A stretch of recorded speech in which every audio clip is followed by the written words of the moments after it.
Good day, everyone. It is March break. I am home, and this is the Power Macintosh 7300. I now have everything I need to fully test this computer and see if it works and to what extent it works. In the last video of this computer, the farthest I could test it is plug it in and just see if it turned on, because I didn't have a cable to hook it up to my TV for a monitor, and I didn't have a keyboard and mouse. The evening I found this thing in the recycling box at school, there were no peripherals there. It was just the computer itself. But the next day, I go back there, and I find not one, but two Apple desktop keyboards and an Apple desktop mouse. Let's take a look at them. Here's the keyboard. It's a power computing keyboard. You wouldn't know that because there's no power computing logo on it. But the second keyboard that was there was exactly the same keyboard and same sticker on the back, but it had the power computing logo up in the corner there. It's kind of funny. I originally took the keyboard with the power computing logo until after I was getting ready to go to the bus. I actually look at the keyboard and it's an A30 keyboard. Oh God, I didn't know that was even in use here. I don't know if maybe the French use them. We have a lot of French-speaking people here. I don't know, but it was an A30 keyboard, and I'm like, oh crap, you know, that's usable, but man, I don't want an A30 keyboard. So I went back there, crossing my fingers, hoping that the other one would be a QWERTY keyboard, and thank God it is. So that's awesome. Got a power computing Apple desktop bus keyboard. One port there, the other port there, and I got, I think, a couple of cables for it. Here's one of them. It's a nice coiled cable. The other one's just a regular straight cable. So yeah, this is great, awesome. And I got a mouse. And this has got to be the ugliest mouse I've ever seen. It's an extremely yellow Kensington Apple desktop bus mouse. So we'll be able to use this stuff in this video to finally see if this thing actually works. But I figure first I should just give an overview of the, well, you know, what this is and the hardware on it and the history behind it and everything like that, because I couldn't really go into it very much in the last video. First of all, I didn't know anything about this computer.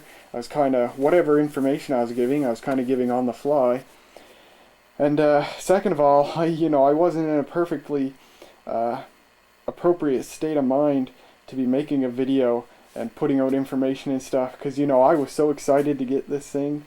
And if you watch that video, in the beginning of the video, you can probably hear me still trying to catch my breath. I'd literally just gotten inside, and I had to carry this thing from the bus stop indoors. And man, I was just so excited, my mind was just flying. So this is a Power Macintosh 7300/200. The 200 means it has a 200 megahertz PowerPC 604E processor. And there were also 180 megahertz and 166 megahertz models. So this was the top of the line version of the 7300. The 7300 was introduced in early 1997, discontinued in late 1997. Based on some date codes I found inside, this was made around the middle of 1997. It originally shipped with 32 megabytes of RAM. It's got a 2 gigabyte Quantum Fireball TM SCSI hard drive, and it's got a 12X SCSI cd-rom drive, and it's got an Apple Super Drive, and I'm really glad that this has the Super Drive, because the nice thing about the Super Drive, compared to the floppy drives that were used in the older Apple computers, is not only is the Super Drive able to read and write standard 1.44 megabyte floppy disks, this thing will actually be able to read and write to IBM formatted floppy disks. That's awesome. That'll be a lot easier on me, because I'll tell you what, when it comes to someone like me who owns mostly PCs, getting an old Macintosh like this is awesome, but it also can be quite a big endeavor, because the lack of PC compatible data transfer peripherals and stuff, and the lack of USB and everything makes it a lot harder to transfer data to this thing. The 7300 was a member of the final generation of Macintoshes based on the PowerPC 600 series processors. The series of computers that would replace this and the models like it were the Power Macintosh G3 series. Now, as far as Macs go, this thing is pretty boring. It's pretty bland. As a matter of fact, this particular generation of Macs is among the least collectible of all Macintosh computers. However, this thing is quite interesting in that it illustrates a very interesting time in Apple's history. This thing was made in the middle of 1997. When this machine was made, Apple was literally weeks away from declaring bankruptcy. They were just going downhill real fast. They had a very bloated lineup of Macintosh computers. This model was one of like 20 they were offering at the time, and they all had confusing model numbers with arbitrary differences between each model. It was very bloated. These were not the best quality products that Apple had turned out, and of course, they just did not have that innovation and style that Apple had been known for in years past. Indeed, the computers that Apple would have died with would be this series until Steve Jobs stepped in and he was able to rework the entire line of Macintosh computers, not the smallest component of which was the introduction of the iMac, the computer that saved Apple Computer. And you know, even when you look at this thing, you can tell that Apple was, you know, pretty desperate. They were pretty down in the dumps. Because, you know, you cover that rainbow apple, and you cover the Power Macintosh logo, and you cover the Power PC logo, then this thing looks like something made by someone like Dell. Literally. There was just absolutely no design innovation anymore. And that's really part of what was killing Apple, was computers that looked like this. Apple had quite literally become the very thing that they had always mocked. So indeed, while this is perhaps not a very collectible Mac at all, and you know, it's not very noteworthy in its design or its quality or anything, it's still, at the very least, a very nice conversation piece. But it's also very exciting for me to own nonetheless, because this is my first vintage Macintosh. Well, you might call the iMac vintage, but certainly this thing is quite a bit more vintage than that. I'm really excited. This is only the second Macintosh I've ever owned. You know, when I was a teenager, I always wanted a Macintosh from the Quadra series, or at the very least one from the Power Macintosh series with the PowerPC 600 series processors. So all these years later, now I finally have one. I'm pretty excited. So you've clearly seen the floppy drive. It's one of the ones Apple always used, where it has the automatic eject. There's no button here. And of course the CD-ROM drive. Built-in speaker, like every Mac has. Power LED, kind of out of place on a Mac. Like I said, you know, I don't think I've described it in this way yet, but Macs were getting more PC-like when Apple was starting to go downhill. So you get the power LED, power button there, and that's it for the front.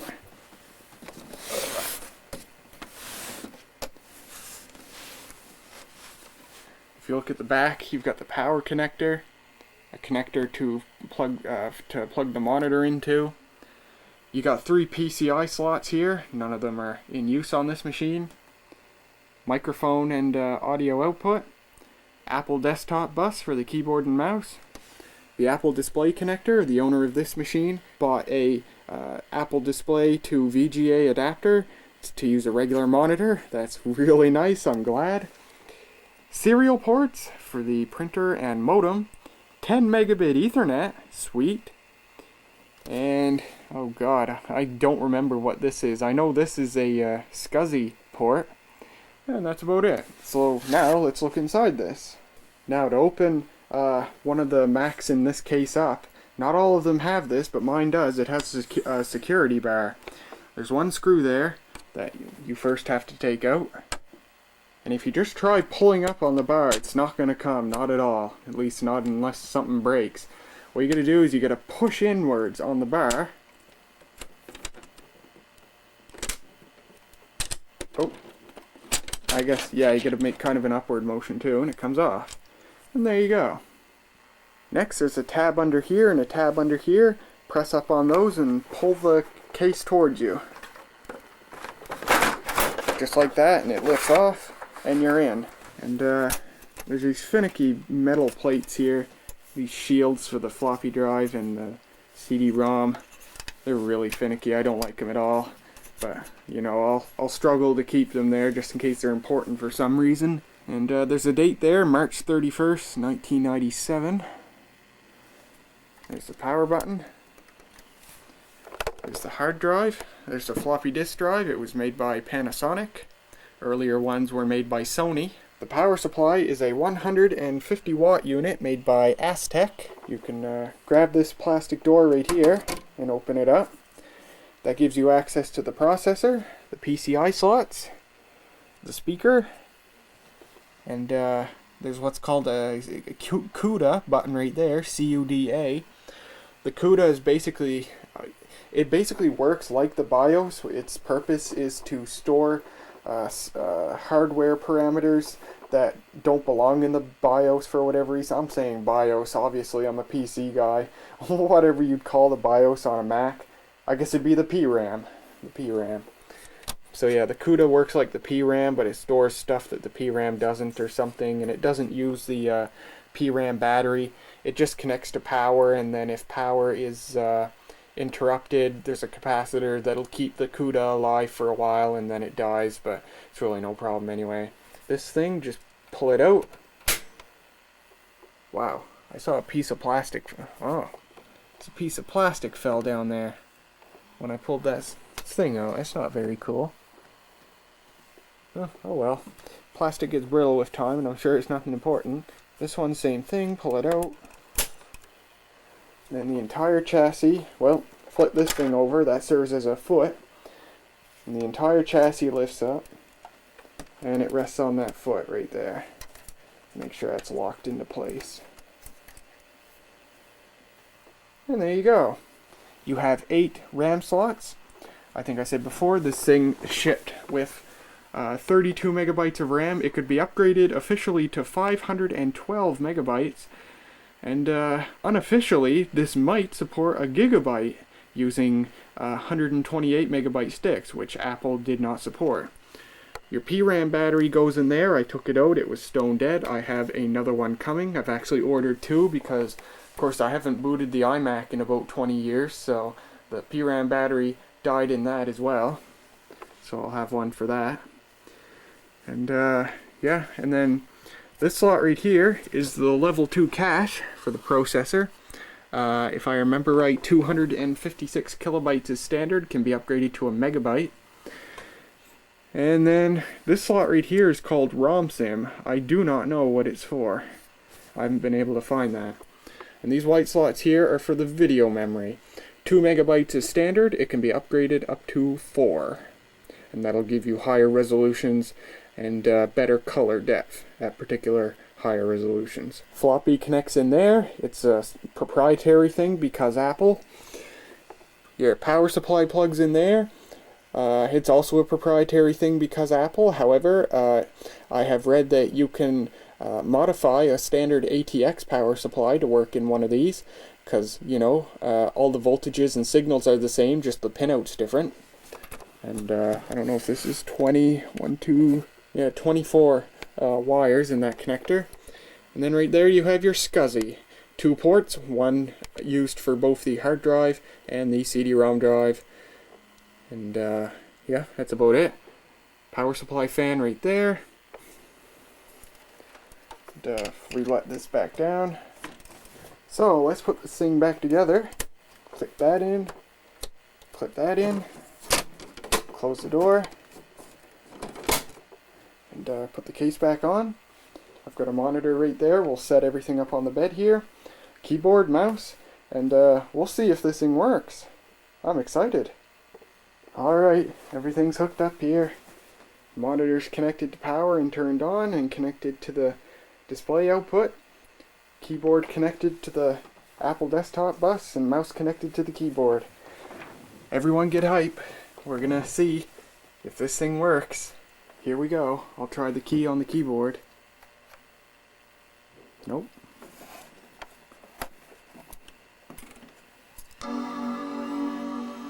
Hey, that sounded really good. The bong was clear, whereas before it was pretty distorted sounding, and there's no pops or clicks from the hard drive. Oh, look at that. Booting right up. Now, this thing would have originally shipped with system 7.5.5.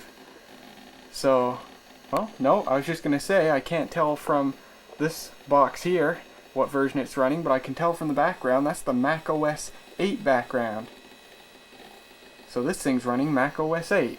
So this thing's been upgraded at some point in its life. Hey, it's starting up though. Obviously working just fine. Let me test the...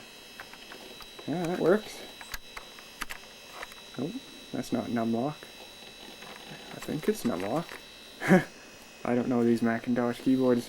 I would think that's the number lock key. The problem is this is a French Canadian market keyboard, so I don't know if that actually says number lock. I assume it says num there, but it's not turned on the number lock.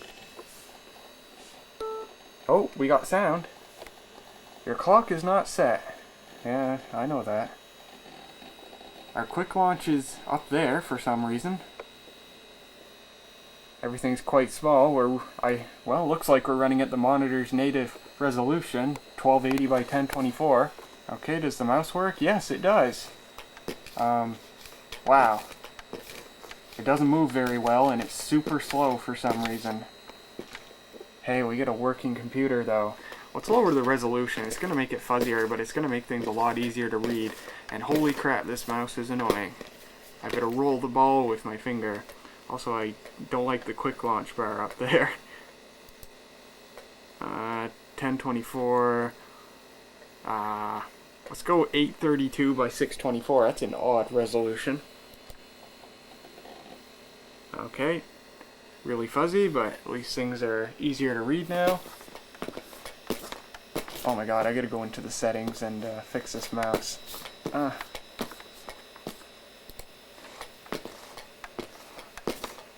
this is killing me. If I had two hands free, I could hold the mouse with one hand and roll the ball with the other mouse.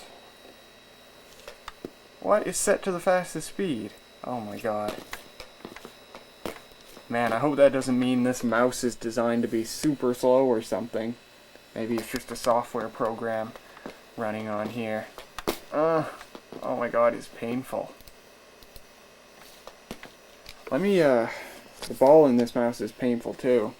I actually cleaned it, but as you can see, it's really like dry, like it's just from age.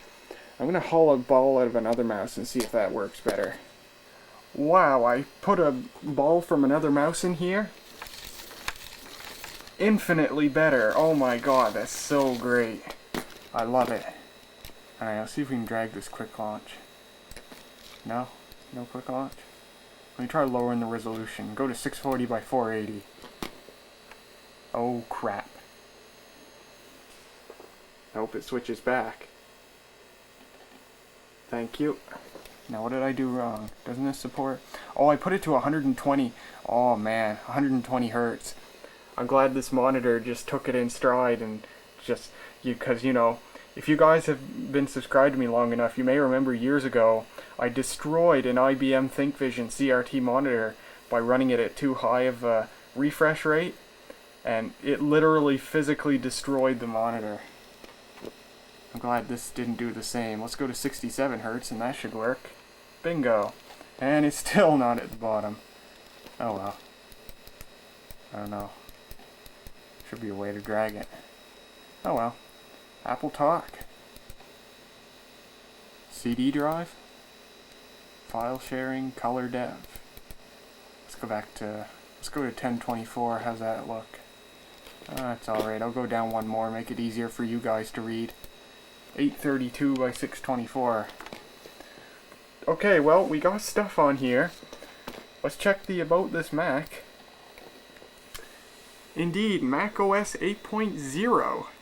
And hey, this thing's got 96 megabytes of RAM, up from the original 32. Nice. This thing was more than just someone's, you know, work computer. They actually upgraded this thing. That's nice.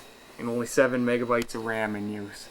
Man, these were the days when your operating system used 7 megabytes of RAM. Cool. I love it. And obviously there's someone's stuff on here. Let's snoop around. What kind of programs we have first of all? Recent documents. Let's open this. Oh, it's got Microsoft Word. Microsoft Word 5.1a from 1993. Quite an old version. Now mind you, this stuff's probably so old that it doesn't matter if I show you it or not, but it's someone's resume. Is there a date on it?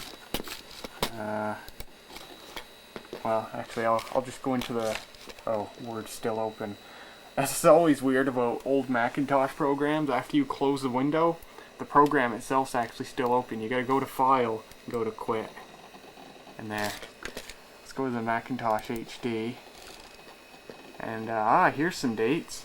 2002, 1998, 2009. I wonder if that could be real. 1956, yeah, I'm sure. Scroll down some. There's Adobe Photoshop on here, Adobe Photo Deluxe, Microsoft Word, iOmega Tools, 2002, 2009, a lot of stuff from 2009. Interesting. From zip disks. Blah, blah, blah, blah, blah, Solitaire. Eric's Solitaire sample. Alrighty. Yeah, this must have been someone's personal computer rather than a school computer, because there's quite the stuff. And summer 2006. Warp.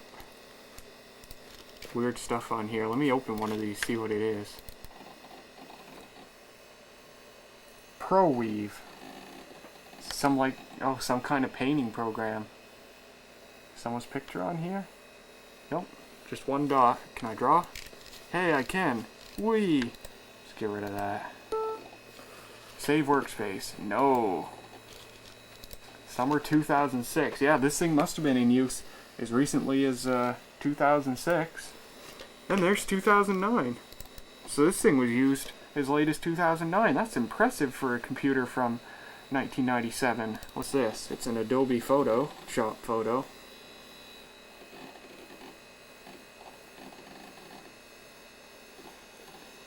$1993. Quite old versions of programs on this thing.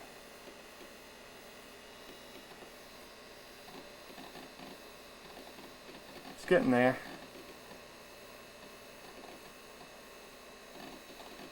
Oh, very ancient photos. Interesting. What color depth are we on? Let's go to millions of colors. Ah, that's more like it. Wow, really ancient photos. That's cool. From like the early 1900s or thereabouts. Neat.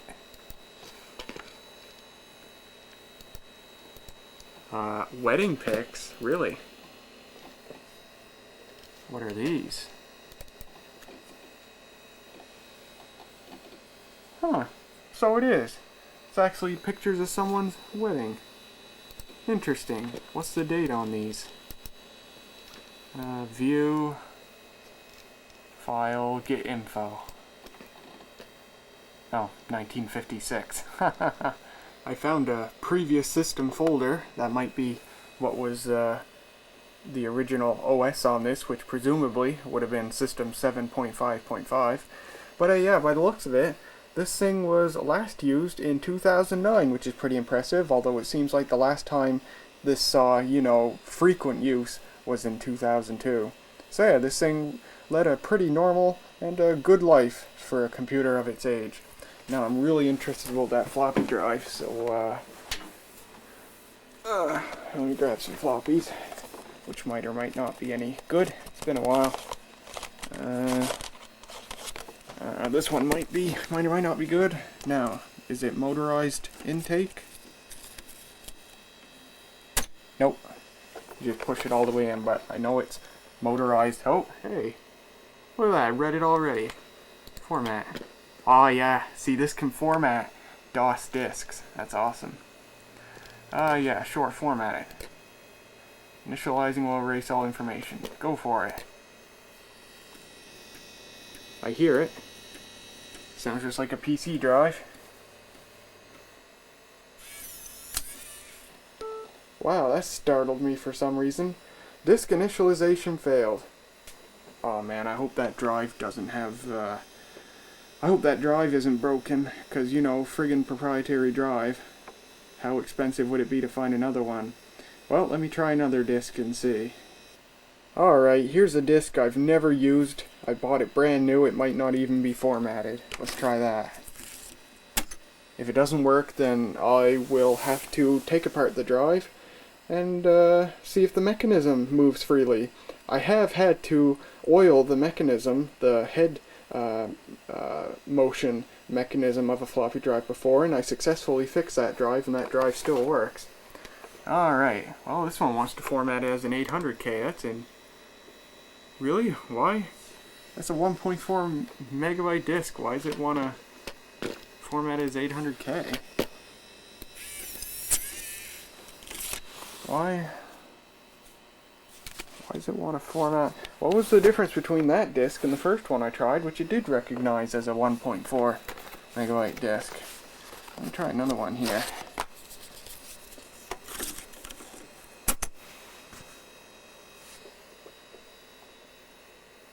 This is 800K. That's weird. Well, let me find a disk that'll recognize. Actually, what the heck? I'll try initializing it as 800K. Go for it. Oh, that was quick. Failed. Okay, here's a disk that I know has only ever been written to once. So let's try this.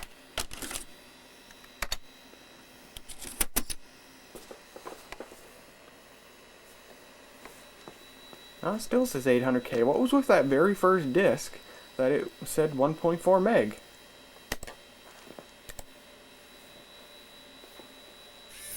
Nope. That's weird. You know what? I bet that first disk I tried, the head was in a particular position and somehow read it as a 1.4 megabyte disk. And now that the head's been frozen up, if it's been frozen up, which I would bet it has, I bet it has been frozen up because now it can't move, and every disk you put in it, it thinks is a 800 kilobyte disk because it's not able to move itself into a position where it can, you know, read the disk's data or whatever. Yeah, I bet the head can't move on that floppy drive. Well, I say let's shut this thing down. I'll remove that floppy drive and see if the head moves back and forth freely. Alright, once I remove the cable, I can just pull out on this thing, and pull out on this thing, and the drive should pop right up. It's pretty dusty. I'll bet at the very least the head's dirty, but I'll bet I won't be surprised if it's frozen. I see two little screws on the top of the drive on the back. I'll take those out and see if I can remove the back cover. Alright, the top cover's off the drive. You can see everything here. I'm going to put the drive back in, and I will power up the computer and stick a disk in it and examine it, and while it's doing whatever it's trying to do, and see if the head moves properly. Alright, let's stick in a disk and see what happens.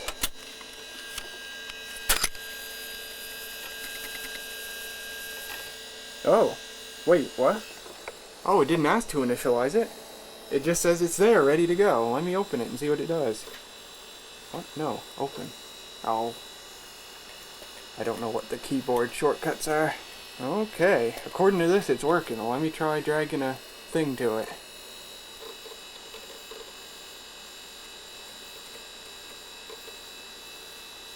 Okay, that apparently worked.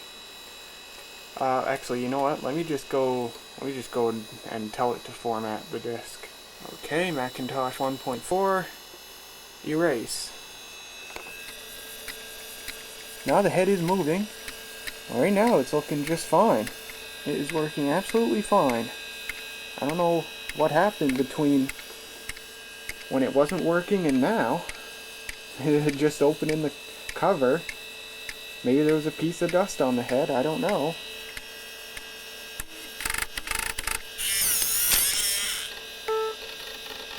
Disk could not be erased because it is defective. No, it's a brand new disk. If anything is defective, the drive is. I'll try another. Well, let me check the... No, I didn't leave any scratches on the disc. Well, I'll try another disc if it wants to play games like that. So the head is mobile, and that's good.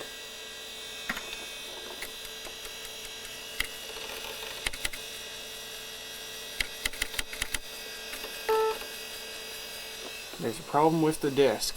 Boot 95B. So that was a Windows 95 boot disc I made apparently.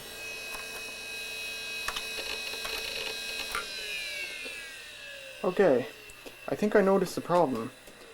When the head was just, you know, going step by step to format the disk, it was working just fine. But when it's done formatting, it checks the disk by quickly moving the head back and forth. It's that quick movement where the head freezes up, and it makes that jittering motion because it's skipping on these wheels here. So I'm going to do the same thing I did to the other drive that I successfully fixed. First, I'm going to take the head and move it down, move it all the way to the front here. I'm going to take some yuck. I am going to take some Vaseline and apply it to the shaft there, and to that shaft there that the head rides on. And I bet that might just fix it, but I don't know, but I'll give it a shot. Alright, everything's all lubed up. Oh yeah. So, we'll see if it works. See if the head returns to the park position when I power it on. Yeah. Did that just fine. Alright, moment of truth. Let's see what this does.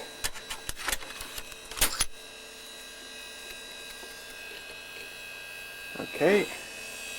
We want to initialize it. I hope this works. If it doesn't, I don't know what I'm going to do. Looks good so far. Vaseline hasn't spread that well on the rail. The head mechanism just kind of shoved it all into one end. Well, hopefully, if lubrication is actually the problem, there's enough there that it'll fix it. We'll find out. That was it. That was the motion that didn't work. Oh, please, fingers crossed, fingers crossed. Please be successful. It's verifying it now. Oh, yes. It's showing some weird gibberish there. I don't know why.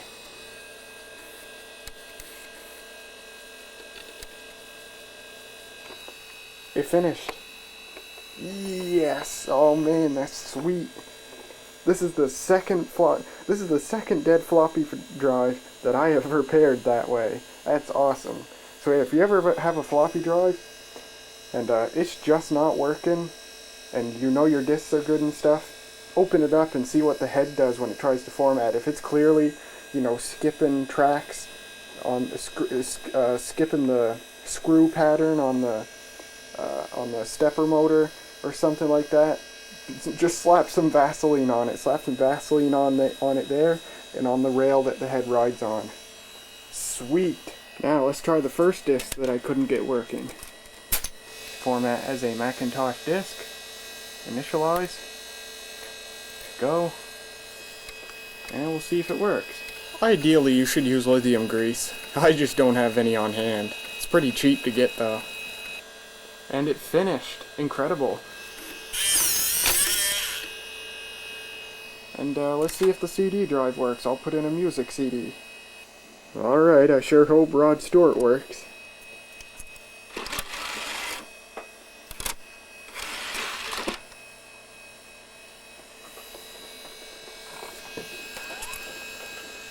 Oh, I hear it doing something.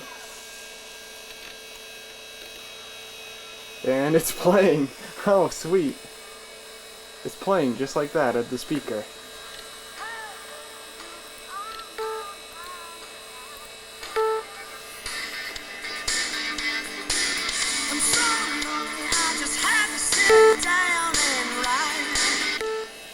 Oh, that's sweet. Now I will eject it by putting it in the trash, because that's how Macs do. Oh, sweet. Obviously that works. So, I will put the floppy drive back together, and put this back together, because we don't need to be in here anymore. Sweet. Well, heck, my god, this thing's doing great. It's doing about as good as a 18-year-old computer can do. This is amazing, I love it. This thing now works, as far as I can tell, absolutely perfect. And that's awesome. So I think what I'll do for now, guys, is cut this off here. And in the next part of our series on the Power Macintosh 7300, I am going to attempt to reinstall Mac OS on this. Now, this thing's obviously working just fine, but you know, it's got a lot of software on it, it's got a lot of personal documents on it, and I don't think it's running as fast as it could be. So I'm going to try and attempt to put an OS on this thing, or reinstall an OS on this thing. I'm going to start by using one of my PCs with floppy drives. If you're a vintage Mac enthusiast, you may know that quite a few years ago, Apple released System 7.5.3 as for free for anyone to download completely free from Apple's website. Now, unfortunately, as of making this video, Apple no longer offers it for download on their website, but other people have it available to download on FTP servers and the like. So I'm going to download that, System 7.5.3. Hopefully it works, because according to low-end Mac, the minimum this thing can have is System 7.5.5. But I'll see if 7.5.3 at least boots. I can download the floppies, make the first floppy using, you know, like the TravelMate or something, because PCs can write Macintosh floppy disks, just like Macintoshes with the Super Drive can write PC floppy disks. And yeah, I'll write the first install disk for System 7.5.3. We'll stick it in and see if it boots, and go from there. What I'd like to have, ideally, is the latest this thing can run, macOS 9.1, running on this. Or maybe even a dual boot. I would not be against doing a dual boot between macOS 9.1 and macOS 7.6, since, you know, there's quite a bit of difference between those two versions. So yeah, we'll see, but we'll take it a step at a time, starting with seeing if this will boot System 7.5.3 on a PC written floppy disk. That's it, guys. I hope you guys are enjoying this. I hope you're enjoying this as much as I am. I friggin' love this. Love it so much. So, thanks for hanging out with me today, and I'll see you guys next time.